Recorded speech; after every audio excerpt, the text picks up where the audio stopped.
Well, we're going to turn a calendar page this week, obviously, but as we do, there is some stuff in the sky.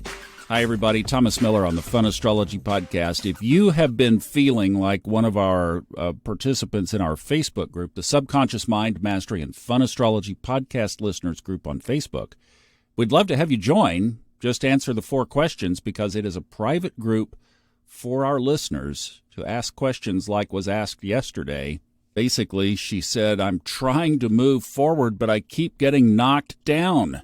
Just hoping for some perspective of when this will let up. Man alive.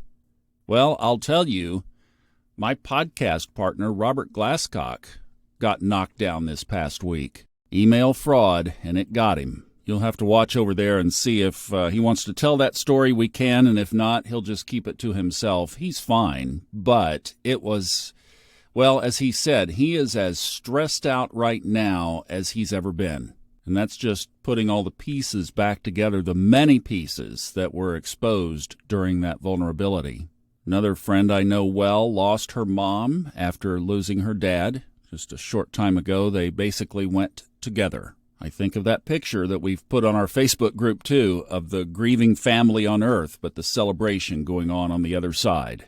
And then on Friday, a guy that I follow on Twitter around the market trading, his son was involved in a motorcycle accident and is in ICU with a fractured skull, a brain bleed, and it's very, very serious. So one of the things is if you're up and walking and talking and listening to this, well, there's something to be grateful for right there. Now, let's take a look at some of the structure of what's going on right now. You know that I always try to find the positive, always look at the coin as having 2 sides, and yet right now there is, as expressed and asked, there is some thick energy in the world going on right now.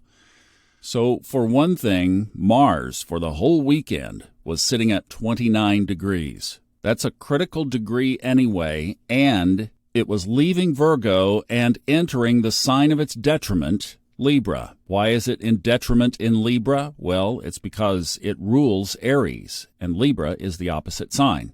Yesterday morning at 9:20, Mars entered Libra. I did a video on this. It's on YouTube, Instagram, and TikTok about where Mars was when it entered. A picture is worth 1,000 words. I'd encourage you to go over there and check that out because here where I am in Asheville, North Carolina, basically, Mars, when it left Virgo, was right at the tail end of the 12th house in the equal house system, along, by the way, with the Sun and Mercury in retrograde, also in the 12th house. So that's how the next 6 weeks are going to go, huh? I've read a lot of charts with Mars in the 12th, and it always represents some kind of significant karmic tension from what I've seen. The other interesting thing, Saturday I had to do a timeout day. I had a little ticker problem, if those of you who know what that means. But as I was convalescing, I spent some of the time, not long, maybe an hour, looking at TikTok videos. I haven't done that in a really long time. And what I saw was 2 things that were coming up on my screen. There were a lot of videos about the Hawaii fires, and the other was about the Rapture, which many people think is coming in September or October. And what was really strange is my dear mother, God rest her soul, was always pounding the table that the Rapture was coming in September. That was back since about, I believe, 1987. But I'll tell you what, I do think maybe that could be, if we brought it into our terms, could be an interesting interpretation. Just play with it around the context of a shift in consciousness. If you have a background in biblical prophecy, you can play with that and see where it takes you. Oh my, we don't have enough time today. We'll pick these things apart through the week. It is going to be a busy week. The other thing yesterday was the Sun opposed Saturn. Early yesterday morning, 4:30 in the morning, the Sun was opposite Saturn. So there again, see, here are all these accidents and everything happening. And then Uranus is slowing down because today it goes retrograde later tonight. 10:38 p.m. for those of you who want the minute to date, and that's set to my time. Yours might vary a minute or two, but that's Eastern time, 10:38 p.m., Uranus goes retrograde. And I'm not going to take time to elaborate on this, but this morning at 10:30 a.m., the moon enters Aquarius, which of course is ruled by Uranus. And what do we have on Wednesday but a full moon? You see why this Uranus retrograde is so significant? Now let's just hit these other retrograde and directs, because Sunday, this coming Sunday, September 3rd, Venus goes direct, and then Monday, Jupiter goes retrograde. All of this is laid out very clearly to see on the funastrology.com website. There is a link. Click to it. It takes you to another page, and there are all the retrogrades. You'll see what is in, what comes out, when it comes out, etc. So after tonight, when Uranus goes retrograde, there will be 7 planets in retrograde, and that will stay net the same, because Venus comes out, Jupiter goes in. So what are the 3 right now for this week that are not in retrograde? The Sun, the Moon, and Jupiter. And then next week, what are the 3 that are not in retrograde? The Sun, the Moon, and Venus. And that will remain until Pluto turns direct on October 11th. So 7 planets in retrograde for what? Basically the next 6 weeks.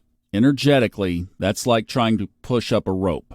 So it's really best, if you can, to throttle back as much as you can, or at least throttle back your expectations. Then you can go to the calendar on the website to see what comes out when. Now let's put the rest of this week together, then we'll be back tomorrow. We have some clear space tomorrow with nothing exact to talk about, so we'll drill down on these other things. Uranus goes retrograde today. That's the whole surprises and the sudden shocks and the motorcycle accidents and everything like that is packaged under Sun, Saturn, Uranus retrograde, Mercury in retrograde, ruling transportation. So there's transportation Mercury, technology Uranus. All of that is packaged in this very eclectic, challenging energy in the sky right now.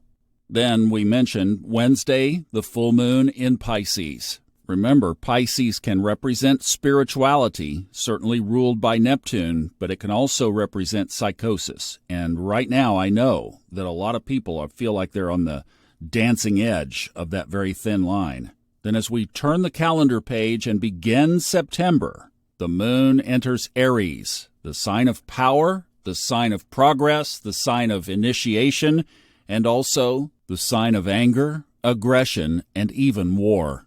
And you can look at that and say, so that's how we begin September. Then Sunday, Venus goes direct, and Monday, Jupiter goes into retrograde. And that is your next 7 days, 8 days.